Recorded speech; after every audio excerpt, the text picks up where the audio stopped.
자, 여기는 조선의 초기 왕들 구별할 수 있어야 돼요. 친절하게도 5명이야. 객관식으로 내게 딱 좋습니다. 시험에 무지 잘 나오는 파트니까 알아두기 바라고, 더 구체적으로 공부하고 싶은 친구는 이거 다 외워도 좋아요. 태정, 태세, 문단, 세예, 성. 우리 흔히들 많이 외웠었죠, 어렸을 때. 그래서 그 중에서 이 5명은 주요 왕이기 때문에 구별하는 거 시험에 잘 나옵니다. 시간상 바로 갈게요. 자, 이름도 알아두면 좋습니다. 태조는 우리 이미 알고 있는 이성계. 그리고 태종은 이성계 아들이야. 들어봤나요? 이방원. 세종은 너무나 유명하죠. 이도. 세종은 세조. 세조는 이름을 몰라도 돼요. 이 사람은 대신에 왕이 되기 전에 불리던 거 수양대군이라 불렀습니다. 성종은 이름 몰라도 돼요. 자, 그래서 이 5명의 왕. 근데 항상 성종으로 끝나. 고려도 고려 초기 왕은 성종으로 끝났습니다. 이 성자가 요 완성할 성자거든. 어떤 나라 초기의 틀, 뼈다귀를 완성시킨 왕들을 보통은 성종이라 부르는데 조선도 마찬가지예요. 자, 이성계. 조선을 건국한 거 배웠습니다. 수도를 한양으로 했습니다. 원래 고려의 수도는 개성 혹은 개경이라 불렀죠. 개경. 한양으로 한 이유는 여기 이렇게 나와 있습니다. 이 부분은 우리 삼국시대에도 똑같아. 한양이 지금의 서울이기도 하고 한성이라고도 합니다. 그래서 이런 이유로 이동을 했었고, 여기에 정식 궁궐, 경복궁, 종묘, 사직, 사대문 다 세팅합니다. 이거 지금 그대로 다 남아있잖아. 이거 세팅한 사람이 정도전. 실질적으로 조선을 만든 사람은 이성계라기보다는, 이성계는 거의 몸짱, 상징적으로 얼굴만 제시했지 실질적으로 이 브레인 역할은 다 정도전이 있어. 이 사람이 천재야. 그래서 책 제목 중에 정도전의 나라, 조선 이런 책 제목도 있어요. 그래서 정도전이 실질적으로 조선을 만들었다. 그래서 나라의 통치 이념으로 성리학을 삼았다. 우리 앞서 고려는 불교 국가였었죠. 조선 이래로는 성리학 국가입니다. 성리학 국가. 자, 그 다음에 태조 이성계가 원래는 세자, 이제 자기 다음에 왕으로 누구를 앉히냐면은 방석이라고 하는 애 있어요. 이방석이라고. 야, 막내 아들이거든. 얘를 삼았어. 근데 이방원이가 열받은 거야. 왜냐면 이방원은 자기 아버지를 왕으로 만드는데 1등 공신이었어. 우리 바로 직전에 봤죠? 고려를 유지시키고자 했었던 정몽주를 때려 죽인 애가 이방원이잖아. 하여가 보내고 단신가 받고. 이렇게 해서 안 되겠다 싶어서 선주교에서 죽였잖아. 그것뿐만 아니라 자기 아버지가 왕 되는데 거의 실질적인 1등 공신이 이방원이야. 그리고 되게 똑똑해.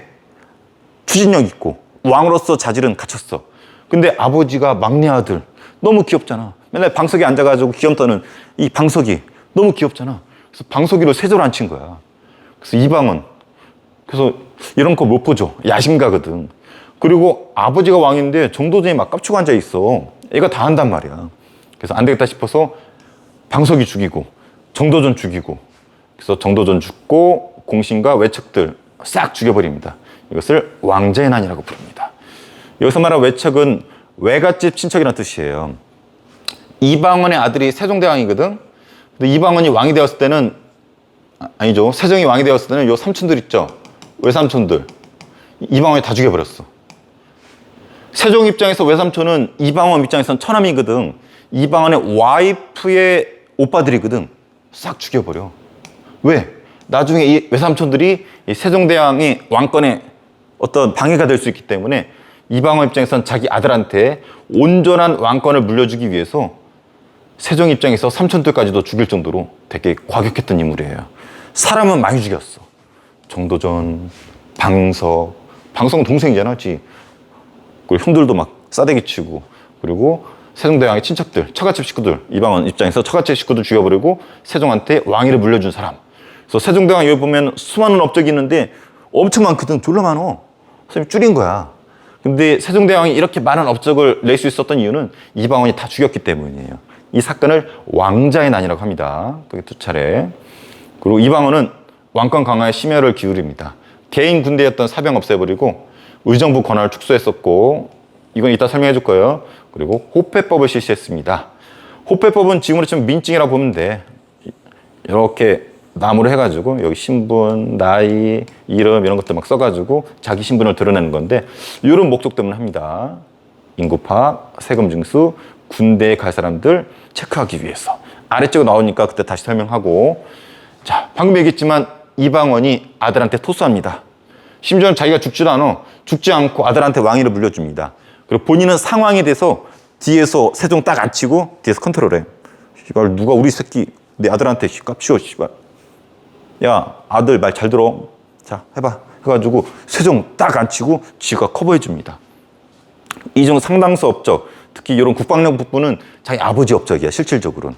하지만 세종이 왕이 되었을 때 초기에 있었던 일이라서 여기 써놨습니다. 세종은 우리 이제 어떤 기억처럼 되게 인자한 사람이야. 공부도 좋아하고 스마트해. 선생님처럼 세종대왕이 스마트하니 세종대왕이 쓰는 이런 핸드폰을 스마트폰이라고 하잖아요. 자, 그 세종대왕은 유교 정치를 위해서 집현전이라는 것을 시작합니다. 현명한 사람들을 모았다라는 뜻인데, 야, 조선시대 때는 3년에 공무원을 뽑았는데 과거 시험이죠. 33명 뽑았어. 전국에서 33등 안에 들면 천재야, 천재. 이 33명 중에서도 똘똘한 애들을 집현전이라는 곳에 넣어서 여기서 공부만 시킵니다. 얘네들 일도 안 시켰어. 연구만. 그래서 왕이 특별히 얘네들한테 선물도 줬죠. 그 당시에는 왕만 먹을 수 있었던 아주 귀한 선물. 저기 제주도에서 공수해온 거. 제주도에서 뭘 가져왔을까요? 왕만 먹을 수 있는 거. 그렇죠. 오렌지, 귤이 그 당시 때는 냉장 보관이 어렵잖아. 그래서 왕한테 하사하던, 왕한테 주던 아주 귀한 선물이었었거든. 왕이 특별히 얘네들한테는 야, 너네들 공부하다가 심심하면 귤 까먹어 할 정도로 귤을 선물로 줬었다고 합니다. 귤. 그래서 집현전에서 이 천재들이 연구를 합니다. 그리고 경연 신하들과 같이 공부하면서 유교 정치에 꿈꿨고, 반대로 요 아빠랑 다르게 의정부의 권한을 높여줬어. 신하들한테 힘을 실어줬습니다. 이거 이따 볼 거고, 국방력 강화를 위해 힘썼습니다. 사군 육진도 이따 보겠지만 우리나라 지도가 이렇게 돼 있잖아요. 요 윗부분을 사군 육진이라고 해. 여기를 사군, 여기를 육진. 역시 알아서 볼 거고, 그리고 일본하고 요 사이에 왜구 있죠, 왜구? 요 쓰시마 도족을 왜구라고 그랬잖아. 그래서 여기 애들이 깝치기 때문에 쓰시마 섬을 정벌 했었고, 그래서 이런 식으로 국방력 강화에 힘썼고, 그리고 세금제도 바꿨습니다. 이 전이 밭전자거든. 땅에 따라서 좋은 땅도 있고 나쁜 땅이 있죠. 좋고 나쁨에 따라서 6등급으로 나눕니다. 그래서 세금을 차등해서 걷었어. 그리고 연분구등법. 연은 우리 여러분 해년자 배웠죠. 그 해에 흉년이냐 풍년이냐 따라서 9등급으로 나눠서 역시 차등 세금을 걷습니다. 그래서 땅의 좋고 나쁨, 그 해의 풍년이냐 흉년이냐 이런 것까지 고려해가지고 세분화돼가지고 세금을 걷었던 배려심 깊은 사람이 세종대왕이야. 이것만 받아줄 수 있죠. 뭐니 해도 백성을 사랑한 거. 훈민정 백성이 불쌍해서, 그리고 장영실과 함께 과학기술 만든 거 문화파트에서 볼 거고요. 그래서 업적이 너무 많아. 중학교 수준에서는 이 보라색들 있죠. 이 부분은 꼭 알아둬야 됩니다. 그래서 세종은 뒤에 떠나오니까 그때 한 번 더 보도록 하고. 근데 문제는 세종대왕이 불쌍해. 여기 나와 있지만 세종이 죽고 아들이었던 문종이 왕이 됩니다. 근데 문종이 몸이 약해. 지가 금방 죽어버려. 그래서 문종이 죽고 나서 단종이 이때 12살인가 13살인가 그래. 어려. 선생님 딸 나이네. 지금 13살이니까. 어려. 오늘도 선생님 아까 서울 갔다 왔다 했잖아요. 서울 갔다 오는데 아무튼 어려. 이 어린 단종이 왕으로 등극을 합니다. 그래서 여기 한번 써볼까요? 문종, 단종. 원래 그렇게 이어졌어요. 근데 얘가 13살인가 나이가 너무 어리니까 왕으로서 구실을 제대로 못해. 근데 여전히 이제 세종이었었고, 얘 왜 이러니? 세종. 그래서 세종이 죽고 문종이 왕이 되었지만 애도 젊은 나이에 죽고 어린 단종이 즉위를 합니다. 근데 여기 이제 여기 육진을 개칙한 장군 여기 김종서 있죠? 이런 김종서 이런 사람들을 고명대신이라 그래요. 고명대신. 이게 몰라도 되는데 한마디로 세종대왕 죽을 때 유언을 옆에서 받은 유명한 대신들이에요. 그러니까 왕이 아주 신뢰하는 이런 신하들한테 유언을 남기는데 이 고명대신이었던 김종서 뭐라고 그러냐면 야, 내 아들 잘 봐도. 근데 문종도 죽으면서 얘한테 유언을 남겼네. 김종서한테 야, 내 아들 어리니까 좀 잘 좀 봐줘. 그래서 김종서는 나름대로 책임감이 있었어. 어린 단종을 잘 보필해야 될. 그래서 단종이 왕이 되었는데 김종서가 책임감이 있으니까 막 챙겨준단 말이야. 신하들이 단종한테 와서 얘기하죠. 전하, 전하, 왜국가 쳐들었습니다. 어떻게 할까요? 마이쮸 10개 줘. 이런단 말이야. 그랬더니, 전하, 왜국가 쳐들었는데 무슨 마이쮸 10개입니까? 그래? 그러면은 마이쮸 20개 줘. 바나나 맛, 딸기 맛, 딸바 나왔대. 섞어서 줘. 뭐 이러고 앉아있단 말이야. 그러니까 막 김종서가 어이없잖아. 전하, 그러시면 아니 되옵니다. 걔네들은 바나나 좋아하니까 바나나 마이쮸로 100박스 줘야 됩니다. 이런 식으로 간섭을 하는데 이거를 좀 안 입고 본 사람이 수양대군이야. 수양대군은 단종의 삼촌입니다. 삼촌. 얘가 조카야. 그러니까 조카가 나이가 어려서 왕으로서 구실을 잘 못해. 그래서 김종서가 막 챙겨주는데 삼촌 눈에는 얘가 왕을 가지고 노는 것 같아. 또 본인 스스로도 왕으로서의 야심이 강해. 그래서 어떻게 하냐면 단종을 몰아내고 나중에 죽입니다. 김종서를 죽여버리고 지가 왕이 됩니다. 그래서 수양대군이었던 왕이 될 수 없었던 이 사람이 왕이 되는데 세조가 됩니다. 세조. 문종의 형제예요. 단종 입장에서 삼촌이고. 자, 정리합니다. 수양대군은 어린 단종의 삼촌이었는데 조카를 죽이고 왕이 돼.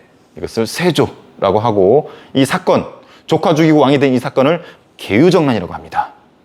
삼촌이었던 수양대군이 단종을 몰아내고 왕위에 오른 사건. 여기에 가장 대표적인 사람 뒤에 배우지만 한명회라는 공신이 있습니다. 그래서 한명회라는 이름은 꼭 기억해 주세요.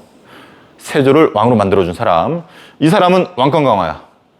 그래서 집현전, 경연 다 폐지합니다. 저 세종이 했었던 거 이런 거 다 폐지해. 그리고 의정부의 권한도 줄이고 왕한테 힘을 싣고 직전법을 실시합니다. 직전법은 아까 설명해 줬어요. 앞서 과전법은 전직, 현직한테 수조권을 줬죠. 그런데 과전법 여기 써있네. 전직, 현직한테 수조권을 줬는데 이 전직한테도 주니까 땅이 부족해지는 거야. 전직은 태만 관리 말하는데 태만 관리는 계속 누적이 됐잖아요. 그럼 땅을 그때그때 계속 줘야 되는데 부족하단 말이야. 그래서 나중에는 전직은 주지 않고 현직 관리한테만 수조권을 지급한 것을 직전법이라고 합니다. 직전법. 그리고 나라의 기본 틀인 경국대전 편찬 시작도 세조입니다. 그리고 세조의 아들 성종이 왕이 되는데 이 사람의 별명은 리틀 세종이에요. 세종대왕과 거의 비슷해. 성향이. 인자하고 공부 좋아하고 똘똘하고 차분하고. 그래서 세종과 똑같아요. 유교 정치에 힘썼고. 그래서 이 세조가 집현전을 없애버렸잖아. 그래서 그 비슷한 성격의 홍문관 설치하고 경연 이때 폐지한 거 다시 부활합니다. 왕과 신하가 공부하는 거. 그리고 의정부의 권한도 다시 복구시켜서 신하들한테 권한도 상당히 넘겨주고. 그리고 뭐니 해도 조선의 큰 틀인 경국대전이 완성입니다. 시작은 세조 때 시작됐고 완성이 이때 됐기 때문에 성종이라는 표현을 쓴다라고, 완성된 성자라는 표현을 쓴다고 그랬었죠. 그래서 국가의 통치 질서가 이 법전의 완성으로 틀이 잡혔다라고 얘기하고 성조이라는 표현을 쓰죠. 그래서 이쪽은 왕 5명 기억해줘야 됩니다. 그래서 보라색 위주로 한번 공부해보세요. 태조, 조선 건국. 태종, 왕권 강화. 무조건 호패법. 세종, 유교 정치 위해서 집현전, 경연. 사군육진, 스시마 정벌, 훈민정음. 세조, 계유정난. 그리고 왕권 강화, 직전법. 성종, 경국대전 완성. 이 정도는 구별할 수 있어야 돼. 아래에 있는 자료 볼게요. 자, 이쪽 이런 사진이나 이런 자료들을 사료라고 해요. 옛날 기록들. 사료랑 연관시켜서 공부하면 좋습니다. 사료가 시험에 많이 나오거든. 자, 정도전 앞서 얘기해줬어요. 조선을 만든 실질적인 설계자가 정도전이었었다라고. 이 삼봉이 정도전의 호입니다. 정도전. 한번 읽어볼까요? 재상. 재상은 영의정, 우의정, 좌의정 같은 신하들을 말하는데, 죄상은 임금의 좋은 점은 따르고 나쁜 점은 바로잡으며 옳은 일은 반뜨고 옳지 않은 일은 막아서야 된다. 그래서 임금으로 하여금 올바른 정치를 하도록 해야 된다. 한마디로 정도전은 왕이 있죠. 왕은 똘똘한 왕도 있지만 멍청한 왕도 있다. 똘똘한 왕일 땐 상관없어. 근데 멍청한 왕이 되면은 나라가 개판된다 이거지. 그럴 경우에는 누가? 신하. 여긴 재상이라는 표현 썼죠. 신하들이 케어해줘야 된다. 한마디로 정도전은 이 신하가 힘이 좀 세서 멍청한 왕이 됐더라도 케어해줘야 된다. 이런 입장이었어. 그래서 신하의 좀 강한 것을 추구했던 사람이 정도전이에요. 여기에 반대된 사람이 누구였냐면 태종 이방원이었죠. 그래서 이방원 앞서 배웠죠. 우리 2차례 왕자의 난으로 정도전 죽였다 그랬잖아. 죽인 이유가 아버지가 시임해서 죽인 것도 있지만 신하가 세지길 원했던 정도전 태종과는 반대였거든. 태종은 왕이 세지길 원하거든. 그래서 생각이 반대였던 정도전을 죽여버리죠. 이어서 질문 하나 갈게요. 이 정도전 대단한 천재란 말이야. 근데 이성계를 왕으로 만들어줬잖아. 이성계 입장에서는 정도전 너무 사랑하는데 걔를 태종 이방원이 죽여버렸어. 그리고 자기가 사랑하는, 이성계가 사랑하는 막내 아들 방석도 죽여버렸잖아. 방석에서 아양떠는. 그러니까 막내 아들 죽였지. 자기 사랑하는 공신 죽였지. 아들이지만 태종 새끼 꼴 보기 싫단 말이야. 그래서 다 집어 던져버리고 저기로 올라갑니다. 그리고 거들떠보지도 않아. 근데 이 태종 이방원 입장에서는 아버지가 그렇게 가버리면 자기가 왕하기 좀 부담스럽단 말이야. 그래서 자기 아버지 설득하려고, 오시라고 설득하려고 이 관리들을 보냈네. 갈 때마다 이성계가 어떻게 하냐면 화살로 쏴가지고 죽여버린 거야. 그래서 관리를 보냈는데 안 와. 죽었다는 거야. 또 보내니까 또 죽여버리고, 아버지 모셔오라고 또 보내니까 또 보내버리고. 여기서 유래한 사자성어가 있죠. 한 번 가면 오지 않는다. 한자 시간에 배웠나요? 댓글 좀 달아주세요. 아들 이방원이 아버지 이성계를 모시러 관리를 보냈는데 걔네들을 화살을 쏴서 죽여서 유래한 사자성어. 무슨 일이 있을 때 시간이 지나도 어떤 결론이 나지 않는 이런 부분. 이 새끼 어디 갔어? 이 새끼 땡땡땡땡이네? 이런 부분. 댓글로 한번 달아주세요. 많이 알걸? 자, 한양 수도입니다. 이거 설계자가 누구라고? 정도전. 보면은 왕을 기준으로 좌묘우사라고 합니다. 좌묘우사. 자, 경복궁이 조선의 정식 궁궐이죠. 왕이 이렇게 있단 말이야. 여기 기준으로 좌, 묘, 우, 사. 실제로 아직 그대로 있습니다. 종묘, 사직단. 그리고 사대문이 있죠. 여기 북, 남, 서, 동. 그래서 이렇게 성을 이렇게 쌓죠. 이거 다 누가 설계했다? 정도전이. 선생님 여기 다 가봤어요. 보령에서 버스를 타고 여기 내려가지고 지하철로 내려가지고 이렇게 해서 이렇게 간 적이 있어요. 그래서 여기 동대문을 보고 종묘를 보고 경복궁을 보고 사직단을 보고 이 서쪽에서 요거 봤어요. 이게 뭔지 아는 친구. 거의 똑같이 그렸는데 서재필이 만든, 서재필 들어봤나요? 독립운동가 서재필이 만든. 그래서 실제로 요 문 앞에 서재필 동상이 서 있습니다. 요 바로 옆에는 독립운동가들이 갇혔던 형무소가 있고. 자, 이 문의 이름이 뭘까요? 서대문 쪽에 있는 공원에 있는데 서대문 쪽에 있는 이 문, 서재필이 만든 이 문, 그리고 이 사람 서재필 동상이 있고 서대문 형무소가 있는 이 문의 이름은 아주 유명하죠. 댓글로 달아주세요. 근데 이 사대문에 보면은 인, 의, 예. 북대문은 좀 예외적인 건데 인, 의, 예. 유교랑 관련돼 있죠. 문 자체, 경복궁도 마찬가지야. 유교랑 관련된 나라를 만들고자 했던 거죠. 구체적으로는 성리학나라. 종묘는 왕들의 위패를 모시는, 왕들 제사 지내는 곳이고, 사직단은 농업국가잖아. 농사 잘 되기 위해서 땅신과 곡식신한테 제사 지내는 곳이에요. 그래서 종묘 사직이 망했다 그러면은 나라가 망했다 표현하잖아. 그럴 정도로 유교 국가에서는 종묘 사직 아주 중시합니다. 그래서 좌묘 우사, 경복궁 기준으로 종묘랑 사직단. 한번 서울을 가게 되면 이런 의미 가지고 한번 가보세요. 오늘 가면 안 된다 그랬죠? 이번 주는 안 돼요. 내일 BTS 30주년 대박이야. 차에 사람들이 인파에 깔려서 죽습니다. 자, 이거는 선생님 수업 때 설명 안 했어요. 좀 지저분하니까 선생님 좀 지우고 시작할게요. 자, 요거는 선생님 좀 설명해 줄게. 또 똘똘이 친구들이 있기 때문에 의정부 서사자랑 육조 직계제 구별할 수 있어야 돼요. 고등학교 수준인데 중학교 문제지에 나오기도 하더라고. 이건 배웠죠, 우리. 왕이 있고 의정부에 정승들이 있고 육조에 6명의 판서가 있다고 그랬어요. 역시 왕, 의정부, 육조 판서. 근데 잘 보면은 이 육조가 이, 호, 예, 병, 형, 공 이렇게 조자 붙는 게 6개 있다고 그랬잖아. 이 6개 판서들이 삼정승, 영의정, 우의정, 좌의정한테 보고를 해. 이게 의정부 서사제거든요. 그럼 보고하면 얘네들이 한번 검토를 하고 왕한테 건의를 합니다. 그 왕이 육조한테 바로 명령 내리는 게 아니라 야 그래 좋다 재상 니들 해. 그럼 얘네들이 또 육조한테 명령을 내려요. 누굴 거치게 돼 있어? 이 정승들 거치게 돼 있죠. 정승들을 거치기 때문에 이 정승들의 힘이 셉니다. 왕은 상대적으로 약하고 왜? 얘네들이 다 거치기 때문에. 그래서 이것은 신하 왕이 있으면 상대적으로 누가 세다? 신하가 세다. 이런 기능이에요. 그래서 왕권이 좀 약하다기보다는 신하들한테 권한을 좀 위임해 주는 거지. 야, 나 영의정, 우의정, 자의정 믿으니까 너희들한테 위임할게. 이랬던 왕. 좀 유교 정치, 신하들하고 어울려서 왕권과 신권의 조화를 이루는 이런 정치를 꿈꿨던 사람들. 왕권에 크게 관심이 없었던 대표적인 게 세종대왕. 그리고 리틀 세종 누구라고 그랬어요? 성종. 이런 왕들이 의정부 서사제를 좋아했습니다. 그래서 이때는 우리 황희정승 들어봤잖아. 황희정승 같은 명정승이 나올 정도로 의정부의 정승들이 권한이 괜찮았었죠. 왕이 얘네들한테 권한을 준 거야. 육조는 얘네들한테 보고하고 명령을 받고. 이런 시스템, 의정부 서사제. 근데 육조 직제제는 아니야. 육조가 직접 뭐 한다? 육조가 다이렉트로 정승 쌩 까고 왕한테 보고하는 거야. 그 왕은 검토하고 직접 육조한테 야 그럼 6개로 나눠서 추진해. 어떻게 할까요? 이렇게 해 씨발. 그 왕권 졸랐습니다. 얘네들은 그냥 쌩 까는 거야. 무시당하는 거야. 그래서 이건 뭐야?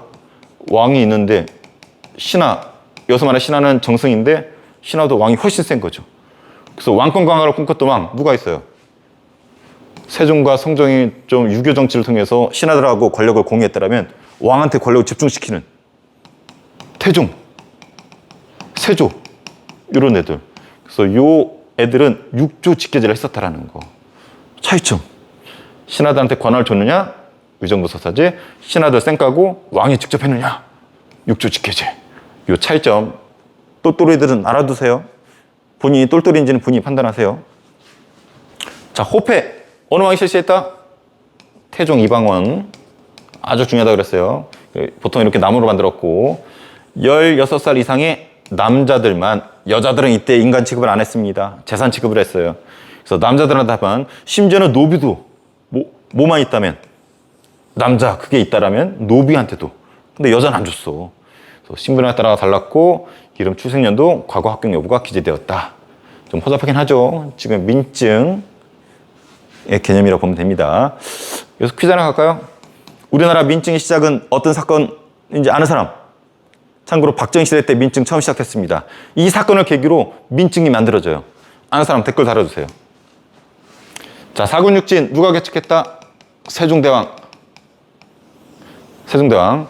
요 뾰족한 부분 지금 우리 영토에 국경이 되는데 사군은 최현덕 장군에 의해서 여기 차지했고 육진은 김종소 장군에 의해서 여기 차지했습니다. 참고로 이 위쪽에 여진족이 있었는데 여진족 밀어내고 차지한 겁니다. 특히 김종소 장군은 여기 차지하고 용맹이 있었다고 합니다. 그래서 별명이 BT, 백두산 타이거, 백두산 호랑이라는 별명이 붙었고 BT 하니까 오늘 BTS. 서울 가면 안 된다 그랬죠? 30만 명 줬답니다. 자, BTS. 자, BTS. 자, 그래서 국경이 이렇게 지금 확정이 되었다라는 거. 그리고 여기 나와 있지 않지만 이 아래 왜구의 근거지였던 스시마섬, 대마도 섬을 이종문 장군을 보내서 차지했던 거 세종대왕이라는 거 뒤에 또 나옵니다. 경국대전 조선의 기본 법전이라고 했었죠. 요거 때문에 이룰 성자, 완성될 성자, 성종이라는 표현을 쓴다고 그랬었죠. 나라의 기틀이 여기에 다 담겨 있습니다. 요거는 완성은 성종이지만 누구 때 시작되었다? 세조 때 조카를 죽이고 왕이 된 세조 때 시작을 해서 성종 때. 세조가 비록 조카는 죽였지만 능력은 있었던 것 같아. 그래서 성종 때 완성이 됩니다. 그래서 한번 쭉 검토해보고 이 정도는 알면 좋을 것 같아요.